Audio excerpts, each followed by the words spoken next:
Video porno yang diduga direkam di Gunung Batur, Kecamatan Kintemani, Bangli, ditanggapi oleh Desa Adat Batur.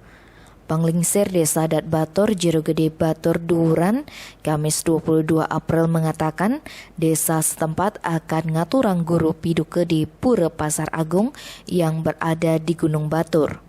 Upacara guru piduke bermakna untuk memohon maaf kepada Ide Betara yang berstana di Gunung Batur. Upacara akan dilaksanakan Minggu 25 April atau sehari sebelum puncak Puja Wali di pura setempat. Selain ngaturang guru piduke, pada hari yang sama juga dilaksanakan upacara mesapuh-sapuh di Pura Pasar Agung dan Puncak Gunung. Upacara ini rutin dilaksanakan sebelum puncak Puja Wali bertepatan dengan Purnama Jesta Senin 26 April. Jero Gede menyayangkan adegan mesum dilakukan di gunung yang notabene disucikan oleh umat Hindu. Dengan adanya video tersebut, pihaknya mengajak semua pihak waspada dan bersama-sama melakukan pengawasan agar hal semacam itu tidak terulang lagi.